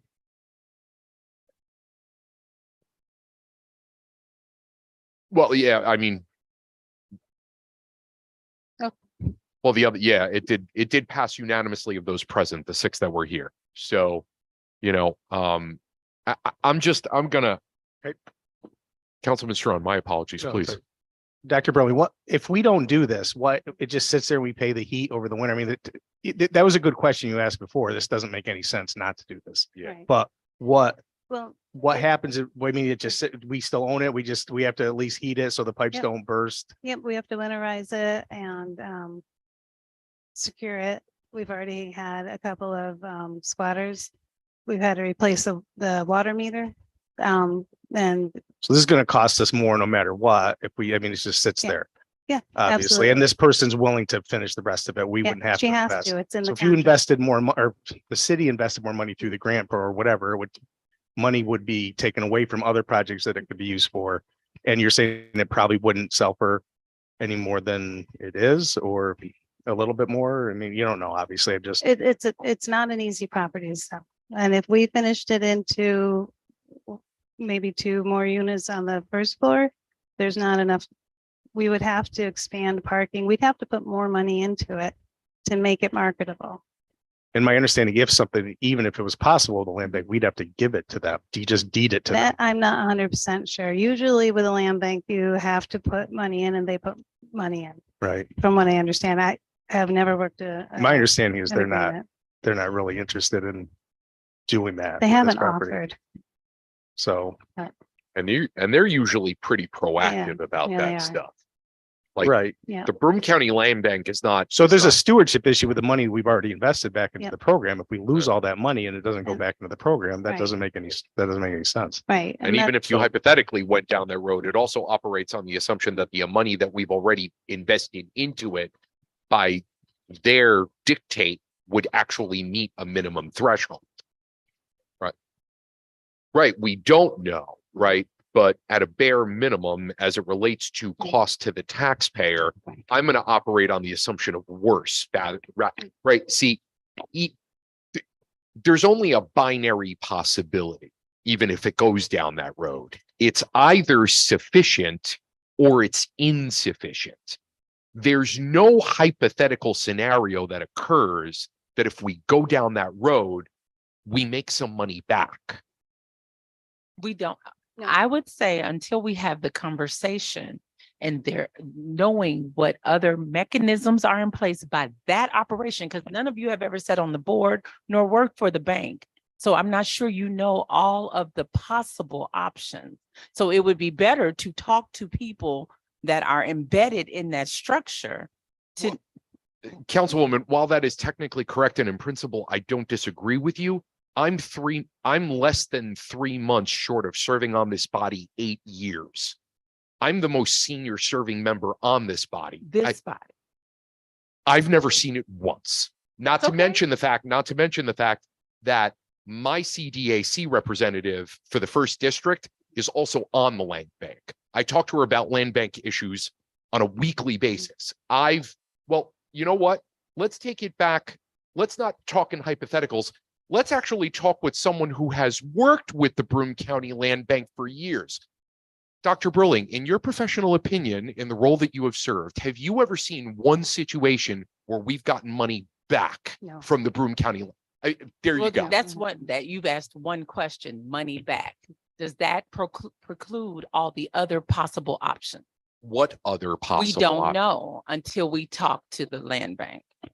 So So I'm just saying, again, we're adding on to conversation. no, when we've not had a conversation to see what options are possible. Councilwoman Riley, with all due respect, what is it that you want to see with this?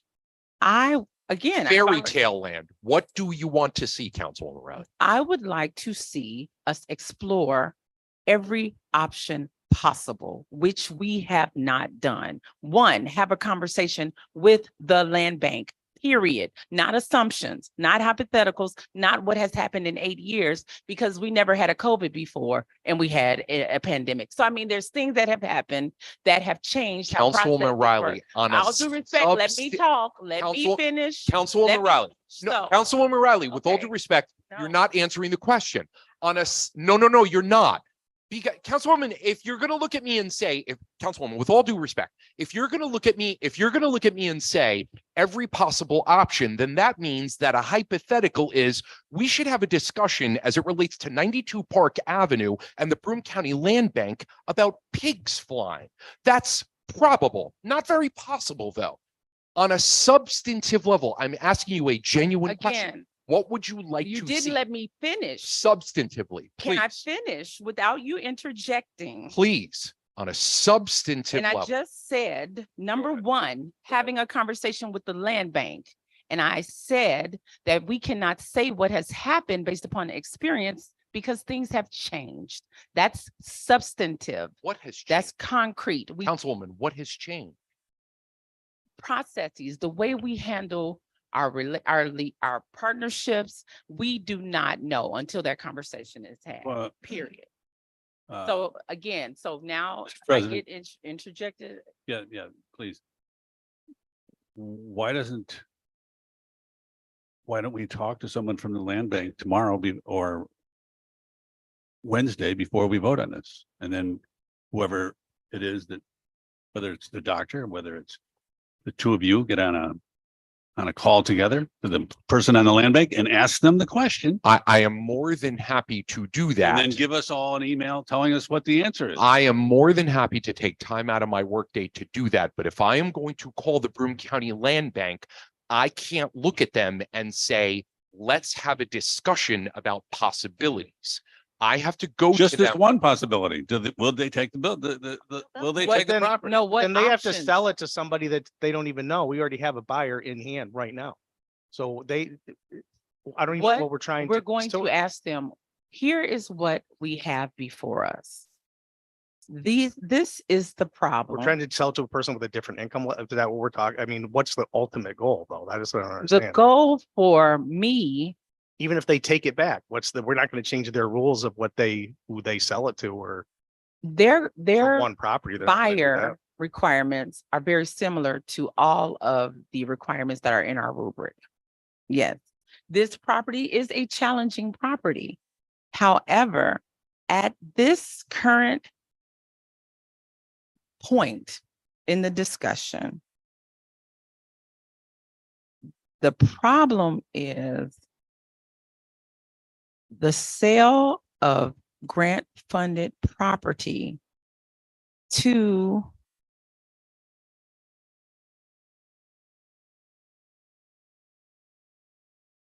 below market, and again, not prioritizing the qualifications that are in, again, that are in the rubric about the lower AMI. And Right. that's my number one point, right?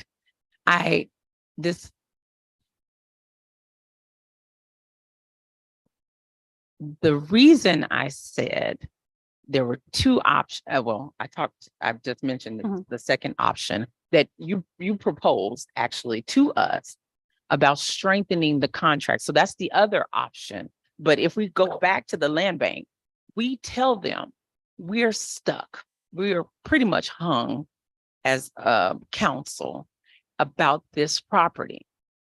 Idealistically, we know that this particular property, because of its low commercial zoning and its ability to possibly be a store, ice cream, whatever, is not the best property for the target population, right?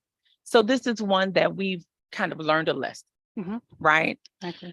How can we still ensure that the communities that we continue to highlight, the lower AMI community, the unhoused community, still benefit from such grant funding, such programming that the city has received? That is my question and concern. And we can say that to the land bank, and they can say, you know what? Council President Scaringi was right. In his 8 years, whatever. But they can also say, you know what? I heard about an innovative idea that came out of Rochester that did this, and we can do this. I'm saying we cannot say no without shaking all the trees and allowing innovative ideas to come through that may have been seen in other municipalities. That's my statement, without anyone interrupting, talking about pigs, what have you. We need to, again, explore options that are available. And again, I did reach out. I was thinking they were going to call you. I didn't want to put you on three-way, set up an appointment. I wanted them to kind of take the lead. But if we need to sit on a call, then I will do that. We just have to make sure we do it quickly. But as that is written, that will not receive a yes vote from me because it's not prioritizing the population I keep talking about every time we talk about housing. And yes, we do have data that shows if we serve the people under 80% AMI, but the greatest subgroup under the 80 AMI are the lowest of the low. So that's Yeah. all I keep saying. Yes. I can't say However, yes. however, You have if, to say how- yes. however, if we're not gonna get the Councilman money back, if the land bank says, no, we're not gonna give you the money, we'll take At the house. least we did our If- due if- diligence. I'm just saying, but as written, if we can't get the money back, then it just sits. And the people that we're talking about helping we can't get the money back. If we get the money back, the doctor can use that money to help others. But- okay. But if we don't get the money back, Right. We're there's not no doing money to anything. help others. The Right. house just sits. The people that need it, in most need of housing, a homeless person isn't going to buy it. And the person. We don't know that either, but just go ahead. You know, so we need to get the money back either by selling it or by the land bank. Otherwise, it's just going to sit. And then the neighborhood, who, Agreed. Now, What listen, I happens? never said don't sell the property. I said exhaust all options, period. That's what I said. I understand that and I appreciate that. And as a technical correction, it's not pigs, it's pigs that fly. Again, I come back to, so Councilwoman Morelli, as you just correctly noted earlier, right? The buying requirements in the RL as it is and the Broome County Land Bank are very similar. In a practical way, if the requirements are overwhelmingly similar on a substantive level, what different outcome are you looking for? Please, there's a Councilman mar- Rowley, that's a direct question. There's a market factor here too. If it's worth what somebody's willing to pay, right? Economics, right? I mean, obviously. so they're in the same market. They're not gonna get, and if you're saying exhausting all options, well, theoretically, there's who knows how, I mean, I don't even know what That's what I'm talking about. But I don't Councilman even know Rowley, what that please means. go ahead. I mean, Could I just bring up one more clarification? Okay, the Cities Rise grant was intended to reduce neighborhood blight and then to help provide housing. But the first and primus priority of that, I don't know how I should have said that better, was reducing neighborhood blight, which is what we did with this property. We were hoping we could also provide housing for low moderate income families. And the finished apartment is a 1-bedroom unit. There's just not enough room for anything. And on the first floor, if we split it into two, they would be efficiencies. And as a retail, it would offer more benefit to the neighborhood. So we've achieved the goals of the grant with what we did. And by selling it to this individual, which was always our plan, was to put the money back into the line so we could continue it going. So it was a difficult property. I don't think that, and I'm not sure, but the mayor probably agrees, putting this type of money into commercial properties was not the best move, and we probably wouldn't do it again. But there's a number of other properties that I would love to put money in and get them back on the market. And I know that we could offer it to First Ward Action Council. We could offer it to Opportunities for Broome. We could offer it to the Land Bank, and they would take it as is.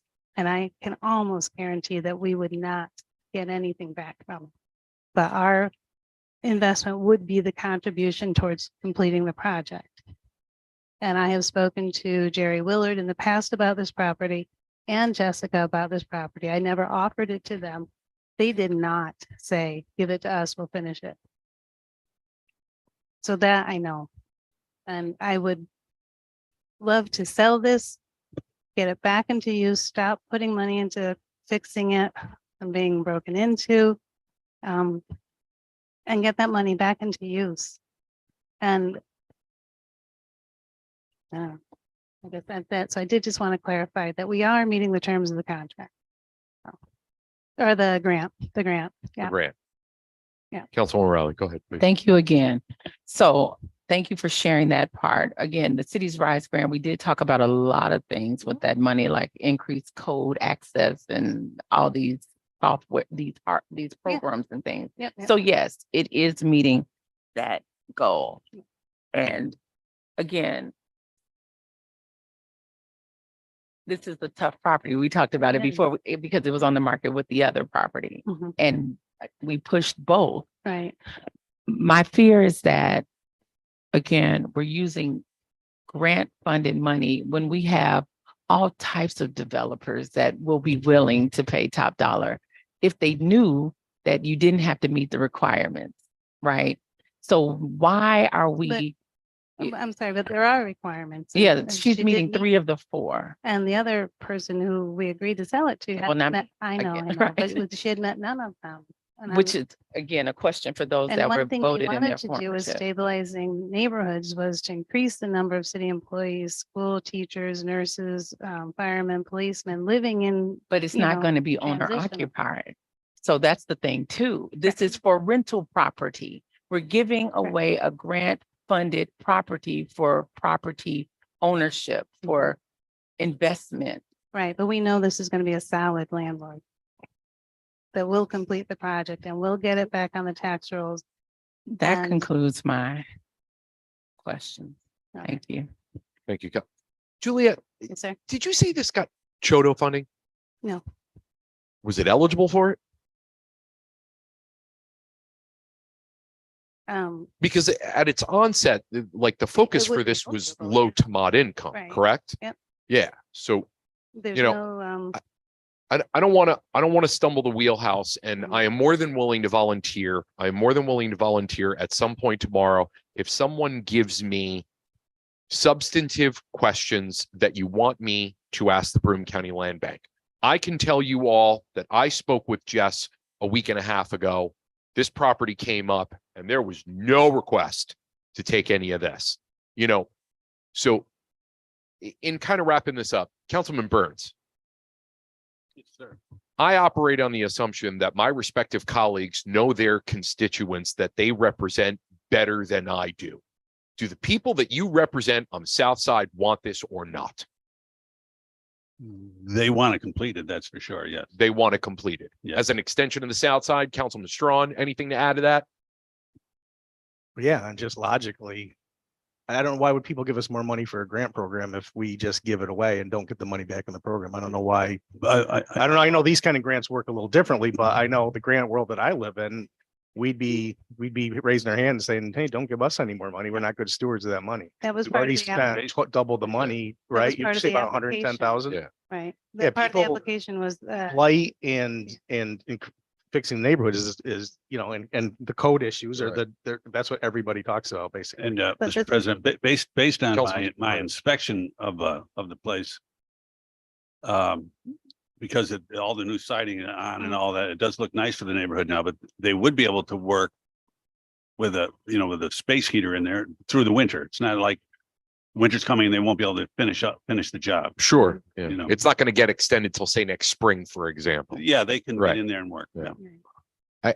I think it's just important to note, right? Not even from the perspective of money already spent, because it's already a sunk cost.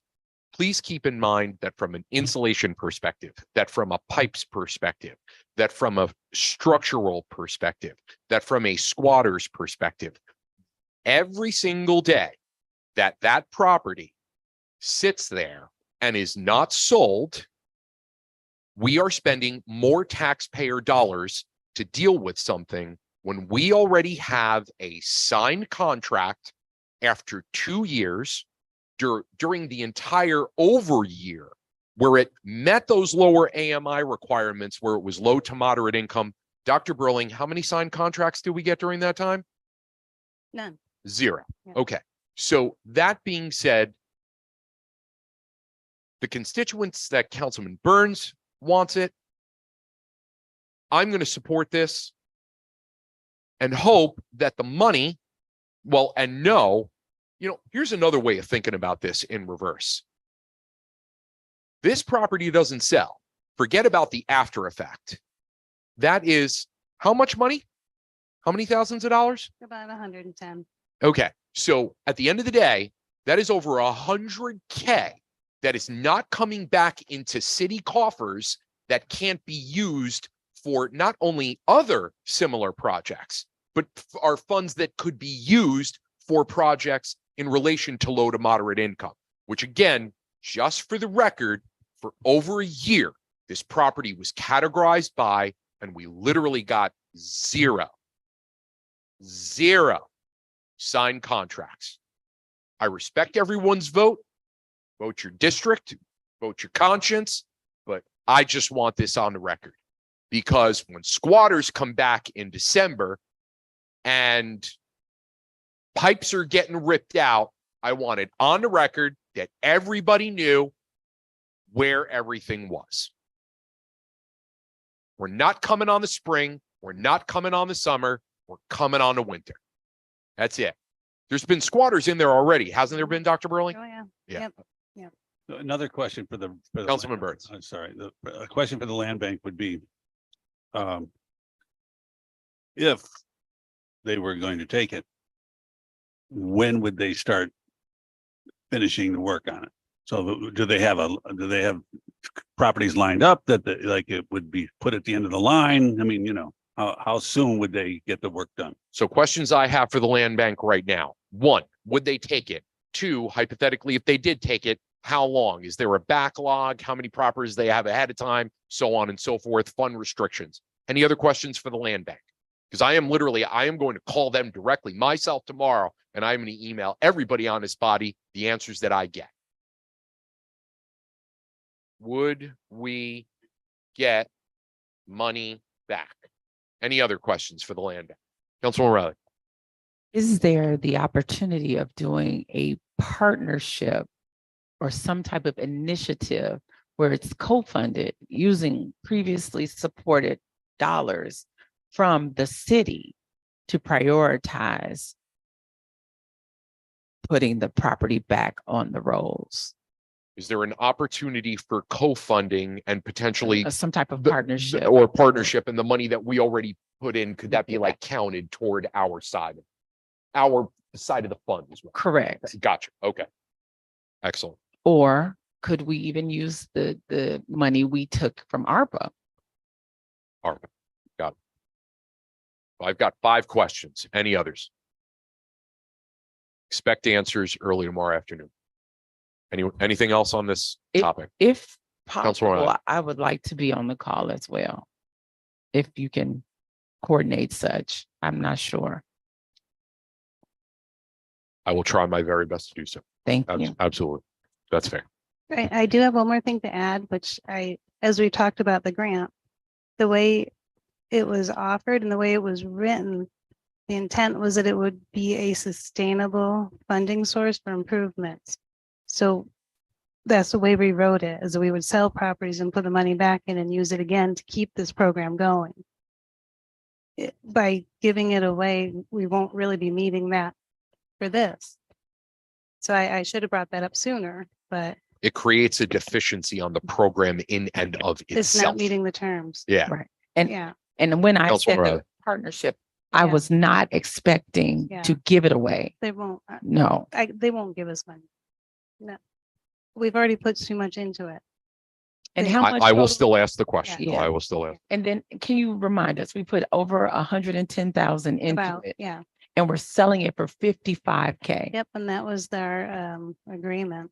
But if we were to open it up just by happenstance Mhm. and said, take it as is, because I think we have it as is with making all Yep. the necessary improvements, blah, Yep. blah, blah. If we were to open it up again, Mhm. saying, we're no longer looking at the rubric, All right, you just put it on the market. we put it on the market. It has limited parking right now. It doesn't matter. Since we're not following the rubric, Mhm. And people were not aware that we are not following the rubric Mhm. because they're under the assumption Right. Oh, I'm that just saying. you, if- you get what I'm saying? yeah, if it People was on don't the know. general- If it was They on the were general not- market right now, a developer would look at it and say, there's not enough room to expand parking, and we have the off-street parking requirement.